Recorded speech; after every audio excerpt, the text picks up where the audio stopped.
You're listening to Mando Radio. Welcome to episode number 5. The Mando Strikes Back. Yes. Mando or Mandos? What did I say? Is it singular? I think it's singular. The Mando Strikes Back. Because there's only one empire. Yep. How are you doing, Pops? Good, how are you? Excellent. Good. Very excited. We are days away, moments away. Yep. From the Mandalorian series premiering on Disney Plus, Disney's new streaming platform service entity thing. It's supposedly going to be an app.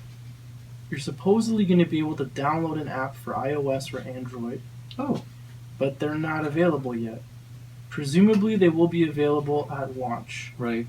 But we have not received confirmation of that yet. We have received confirmation that it will be available on a couple of Amazon's services. I'm not an Amazon user, so I have no clue what any of that means. Mm-hmm. Amazon Fire Stick? I don't know. Okay. I know nothing about the Amazon ecosystem to be able to even talk about it. But it will also be available there, but it'll be, again, an app. I would like to see it become an Apple TV app. I don't think that's going to happen right away. Mm-hmm. I think there's a little bit more that goes into that to get approved for that, especially because they're competing with Apple. But I'm sure that wouldn't prevent Apple from wanting to take a slice of that pie. No, exactly. Because they get a little cut, right? When you sell something through Apple's ecosystem, they take a little piece, 30% on apps. Yep. Any in-app purchases. Apple takes their pound of flesh. So, speaking of taking a pound of flesh, The Mandalorian. News and updates. I only have one update for today for this episode, and that it was the release timing. The last time we spoke, the release timing, from what we saw, was different by about 3 hours. From the actual launch of the service. Correct. Right. It would appear as though within the last 9 hours of us recording this, the time has changed. So now the times line up exactly. So on November 12th at 6 a.m. Eastern, when the service goes live, the Mandalorian series will also be live and available at 6 a.m. So if there's any wonder or question what I'm going to be doing November 12th at 6 a.m. Eastern Standard Time, I'm going to be watching TV. Right. So don't call. Don't call. You can send some listener transmissions, but I won't read them. Yep. Until about 7 a.m. Eastern. And we know that each episode is about an hour? That's correct. Okay. And presumably it's going to be a full hour because we're ad-free. Mm-hmm. Whereas if you go on Netflix and watch a TV show that originally aired on broadcast television, your 1 hour episode is only 40 minutes. Yeah, usually it's 40 to 45 with the ads. So according to what we've read, and we've looked it up before in past episodes, it's going to be a full hour. So that will be warmly received and Yeah, I welcome. think so. Absolutely. So, let's talk about our next profile, Spotlight. We're looking at Werner Herzog. And if I bring up his IMDb page, his bio is huge. Mm-hmm. Humongous. This guy has a lot to say, lots of quotes. He only has a mini bio, but if you combine all of his trivia and personal quotes, this guy's got a lot to say. So let's just read the mini bio. First of all, he's born September 5th, 1942 in Munich. And he's 6 feet tall. That's pretty tall. It's an imposing figure. Mm-hmm. His mini bio says he's a director, a writer, producer, an actor, and a poet. He studied history, literature, and theater for some time, but didn't finish it and founded, instead, his own film production company in 1963. Later in his life, Herzog also staged several operas in Bayreuth, Germany, yep, in Germany, and at the Milan Scala in Italy. Herzog has won numerous national and international awards for his poetic feature and documentary films. Interesting. So how did he get involved in this project, I wonder? I'm trying to see if I can find his filmography. Other works, official sites. I'm not using this website properly. There's a way to see what he's been in. Other works? No. I mean, the focus on some of the bios is basically on the movies that he has produced, written, and directed. Right. And in that case, you're looking at more than 60 feature and documentary films. Yeah, and I found it. I had to click back the Yep. page. Yep. He has the director credit on 73 films. Mm-hmm. A ton of them. And then, where's acting credit? 31 films, or 31 things. That includes The Mandalorian. Right. Oh, he's even on The Simpsons. That's interesting. Most recently, he's been on The Simpsons in 2019 on their Thanksgiving episode. Hmm. Has that even aired already? 2019 Thanksgiving episode? Well, Thanksgiving in the States. It doesn't air until the 24th. I believe it's next. Well, yeah, it'll air on the 24th, but Thanksgiving's the 28th. Mm-hmm. Right. Yeah. Interesting. Producer, sound department, editor, camera, cinematographer, other things. So he's very storied history, it would seem. Mm-hmm. Mm-hmm. Very, very cool. I'm looking through his filmography, his directorial credits. I'm like, I haven't seen any of these. Like, I wouldn't even know where to start. Yeah.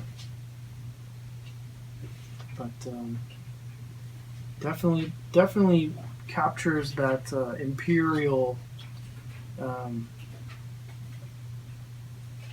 aura about him in the clips that we've seen Mm-hmm. in The Mandalorian, where he's very thoughtful and methodical, and he fits that kind of imperial empire kind of thing. Kind of imposing. Yeah, absolutely. Yep. So I like him. He's cool. He can stay. He doesn't have to get killed off. He's fine.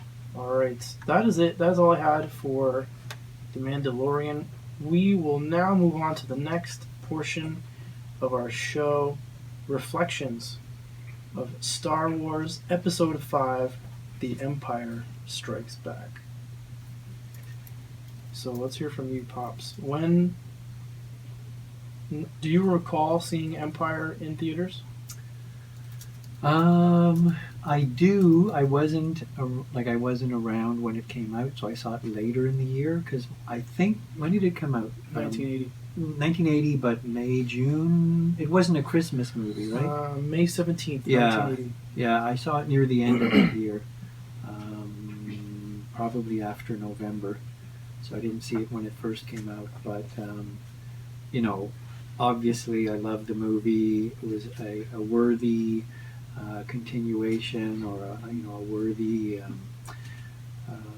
sequel to the first movie. And I mean, obviously, when the first movie came out, we had no idea there were going to be any more, right? And so, yeah, we just really enjoyed it. I mean, obviously, for a lot of people, the highlight was the introduction of the character of Yoda, and that was pretty amazing. Very popular character, voiced by Frank Oz, who many of us would have known from either Sesame Street or from The Muppet Show.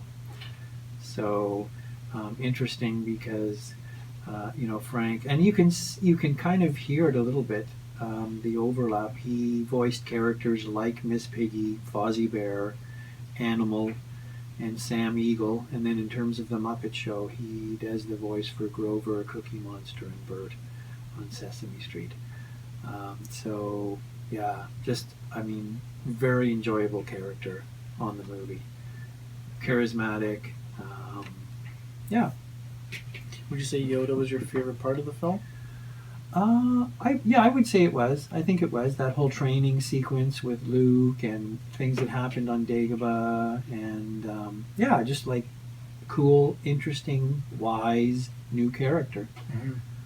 And I think that you mentioned something that stood out in my mind, something that people that grew up with the original trilogy were dying to see in the sequel trilogy was the training, the Jedi training. Mm-hmm. It was such an integral part to the story between Luke and Yoda and the Master and the learner, right? Mm-hmm. We wanted that. Right. We didn't really get it, but that's what we want. Yeah. And it's interesting that even in the trailers for Rise of Skywalker, there's some clips that, at least one for sure, that looks like she's training Mm-hmm. with a remote chasing her. Right. I thought that was interesting. Yeah. Yeah. But how about yourself? the first thing I think about is the Hoth, the whole Hoth sequence, because that was the part of the film that I saw, as I mentioned, when I was at my friend's house on the weekends, and he put on Empire. That's the part that I saw the most, because we usually wouldn't get through the movie, because we get to them escaping Hoth, and then it kind of slows down. The movie kind of takes a pause, and that's kind of where we lose interest and go off, or time would run out and we'd go off and do something else. Right. So the Battle of Hoth is like deeply ingrained, and I think probably one of my favorite parts of all of the Hoth sequences is actually a deleted scene. Okay. I'm not sure if you're familiar with this. So the Wampa is the creature that attacks Luke while he's on a tauntaun. Right. Right? And it eats the tauntaun.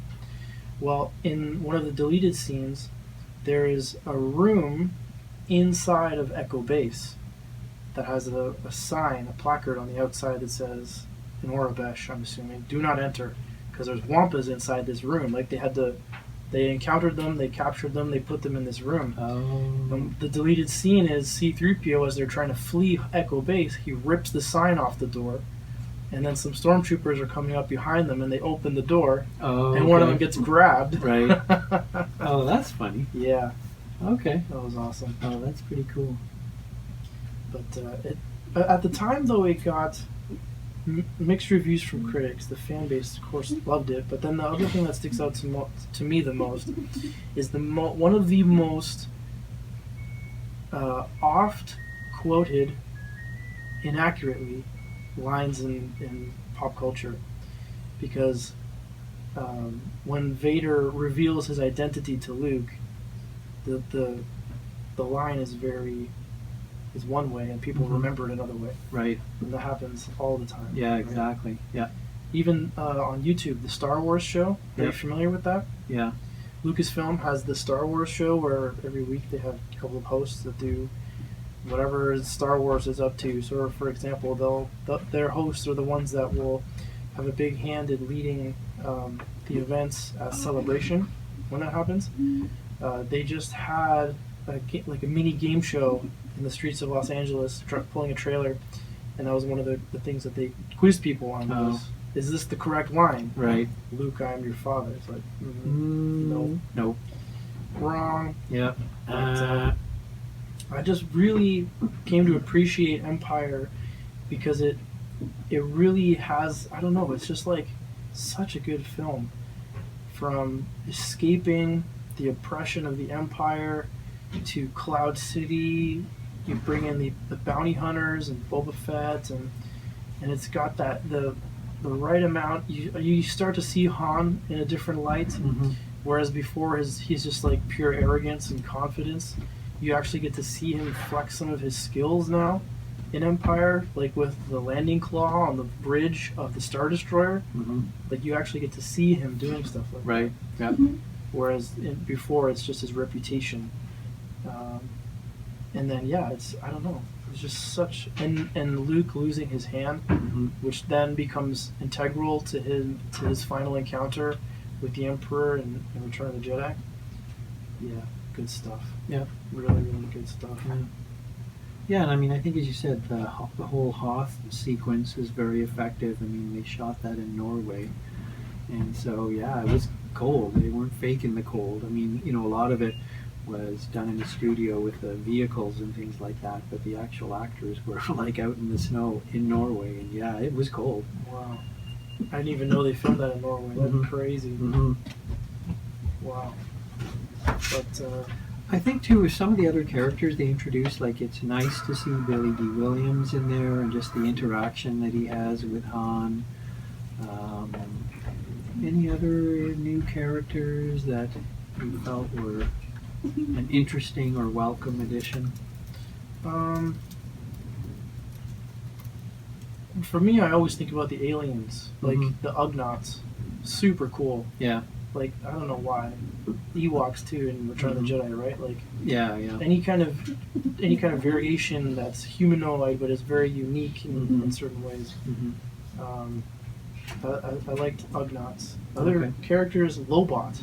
Yeah. Lando and Lobot. That's Right. really cool. Yeah. How they play off each other. Mm-hmm. I guess what we kind of experience in Empire that they played on again in Solo, the Star Wars movie Solo, is the Falcon. Mm-hmm. For the first time, 3PO is trying to communicate with the Falcon, and from Solo, we understand that Lando's droid, L3, her essence, her consciousness was preserved in the Falcon, and so Okay. 3PO is arguing with L3 Mm-hmm. in Empire. Okay. But we don't know about that until Solo. We Right. find out that that's why. Yeah, yeah. So that I thought that was kind of cool. Yeah, that is pretty cool. Other than that, I'm trying to think. We got to meet some more of the rebels, the Rebel Alliance. Mm-hmm. Like we got a little bit more character development, just a little bit out of some of the key rebels. So I thought that was cool. And it's obvious at the end of this movie that there's going to be more. I mean, it's not resolved. Like the first one with the destruction of the Death Star and the celebration. I mean, it could have ended there. Whereas this one, you're like, oh, what's going to happen to Han? And are they going to be able to, rescue him? What's going to happen to Luke? I mean, And that would have been George's expectation at the time. Yep. Was, well, this is it. yeah, One shot. yeah, one and done. Might as well make the best of it. But yeah, you're right. They did set it up. And yeah, Han and Carbonate at the end. That Mhm. was interesting. Yeah, definitely. Oh, and Luke reaching out through the Force to communicate with Leia so they When know he's where to on come the- and yeah. to save him. Yep. Yeah, that was awesome. That was pretty awesome stuff. Yeah. A little bit of a prelude that he could reach out to Leia. Not prelude, foreshadowing. He could Mhm. reach out to Leia, but not Chewie or Lando. Right. Also in the Falcon at the same time, right? Yeah. He could only reach out to Leia. Yeah. I thought that was interesting. Yeah. I know that definitely is interesting. But I think I'm trying to remember now. When does Obi-Wan, as a Force ghost, tell him about Leia? Is that in Jedi? Ooh. I'm getting the sequence in my head messed up. Yeah, I don't remember because he shows up at Dagobah, but I don't know. Twice. Right. Yeah, once in an exchange with Yoda, or is it both with Yoda? They're, Because I think initially he's. I can't remember. Now. Yeah. I have to go back and watch them again. Yeah. It happens, Okay, you ready? Yes. Star Wars merch. Okay. The licensing strikes back. Today I picked something different. I'm trying to not pick Hasbro so often. Mm-hmm. It's not going to be easy at these first few episodes, but it will get easier as we move on to The Mandalorian because there will be a veritable deluge of licensed products. Do we know with who yet? Or do you know with who yet? No, Not yet. but Okay. it's coming. Yeah. Oh, I'm sure. it I'm will. confident Yeah. it's coming. Yeah. So for today's episode, talking about The Empire Strikes Back, we are going to do a throwback though Mm-hmm. to when the movie came out, 1980. We have in our hands here, dear listener, we have the 1980 Burger King Empire Strikes Back Collector Series cups. Glasses. They're made of glass. Yep. These ones even say made in Canada on them. Yeah. Made in Canada. But yeah. would these have been the ones released in the States too?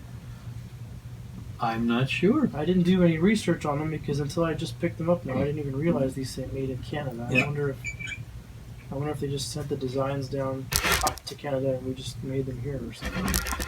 But you've seen these. These are popular. I've seen them on the U.S. groups, so Yep. I'm not worried. People know what we're talking about. I hold in my hand the cup. I don't think they're numbered. This one highlights Darth Vader, the Dark Lord of the Sith, once a Jedi Knight, now draws his incredible evil powers from the dark side of the Force as Chief Enforcer of the Galactic Emperor. Vader commands the Executor, most fearsome of the Imperial Star Destroyers. Vader hires Boba Fett, the notorious bounty hunter who tracks the Millennium Falcon and its crew to Cloud City on the gaseous planet of Bespin. Concerned that Luke Skywalker grows ever stronger with the Force, Vader seeks to lure him to the side of evil. And the one that I'm holding highlights R2-D2 and C-3PO. And again, I mean, it's funny that you would need to explain who they are, but These would have come out like the week of the movie coming out, Yeah. as a promotional item to get people to want to go out and see the movie. right. So this one says barrel-shaped R2-D2, a computer repair droid, and human-shaped C-3PO, a protocol droid, work to aid the rebellion in the struggle against the Empire. They flee with the rebels from their base on the vast red planet of Yavin to the barren ice planet of Hoth, where headquarters are temporarily maintained in one of the desolate planet's frigid ice caverns. But it's kind of cool, and these cups are in pretty good shape considering the fact that they're do the Older math. than me, Yep, 1980. almost 40 years old next Yep. year. Yep. They are 40 years old next year. Yep. Wow, that's crazy. Yeah, so those figures, the Kenner figures from 77, are 42 years old. Mm-hmm. Wow. It's nuts. Okay. There's more of them. They released the set at Burger King in 77 for A New Hope. They released this set. We only have 2 of the 4. For the Empire. For Strikes Empire, Back. and then they Yep. released another set for Return of the Jedi. But I only have 1 from A New Hope and 2 from Empire. Oh, okay. So I figured we'd highlight these ones for this episode. And you notice that in the one highlighting Darth, there's a IG-88 in the background. IG-88 just Yeah. over his shoulder. Yeah. And that's actually And this interesting. snowtrooper is holding the E-Web blaster, Right. which is going to make an appearance in the Mandalorian as well. Oh, okay. Yep. Cool. All right. Well, let's move on to the next portion of our show, Tech Review. And I think probably the most, in my opinion, the most iconic piece of technology that surpassed the film that people wanted more of is the AT-AT, or the AT-AT. Mm-hmm. I think a lot of people say AT-AT, but I've always said AT-AT. Right. Um, And also because there's the two-legged one, which is ATST. ATST, right? Yeah. Which Which you can't say. No, exactly. ATST. Yeah. It just sounds weird. Yeah. But that's okay. People still call it AT-AT. It's fine. It's fine. I'm okay with it. I don't mind. Yep. You're not gonna hurt my feelings. But just the sheer what's the word I'm looking for? Inevitability of this giant monstrosity of a mechanical thing just clomping towards you, and that sound, such a unique sound that Ben Burtt designed for them Yeah. as they're clomping through the snow. It's just love it. Love the AT-ATs. Such a cool concept that they were able to bring to the screen. Mm-hmm. And the armor's it's too impenetrable. It's too strong for blasters. We can't shoot them down. We've got to trip them. Yep. And then Luke, after he's been shot down, uses his grappling hook to go up and throw a grenade in one, and that brings one down. Yep. Awesome. Yeah. Awesome. And they're, for whatever reason, they revisit them again in Return of the Jedi. Right. We see one in Jedi, and then the Last Jedi again. Mm-hmm. Not AT-ATs, but the First Order's version. Right. But it's the same concept. The same A concept. big Yeah. four-legged walker, Yeah. war machine. Yeah. But it kind of harkens to like the big elephants in the Lord of the Rings. Right. It's the biggest thing you can Mhm. create, and that's just your war engine Mm-hmm. as you travel into battle. So Right. I mean, basically, it's like the equivalent of a tank, more or less, yeah, to some extent, right? I mean, you see that coming at you, and yeah. But if you dig the right size ditch, yep. you can stop a tank. Yes. Yeah. Whereas a walker is just going to walk Walk right right over. over. Yep. Yeah. So, very, very cool. Okay. Did you have anything you wanted to highlight? Any piece of tech that you found interesting? Like I completely am skipping over a whole bunch of other cool tech, like Slave One. You see TIE bombers for the first time. That's true. Even IG-88 is a cool piece of tech. Mm-hmm. But carbon freezing? Yeah, carbon freezing was kind of cool to see. Fascinating that they framed it as like, this is very hazardous to your health. Mm-hmm. This could go horribly awry. Right. But we're going to do it anyway. We're going to do it anyway. We'll test it out on Han. Yeah, exactly. Testing it out on Han because the plan was to do it to Luke, right? Yeah, to preserve him as he was delivered to the Emperor. Yeah, exactly. So, all right, that's all I got for today. Okay. You all set? Yep.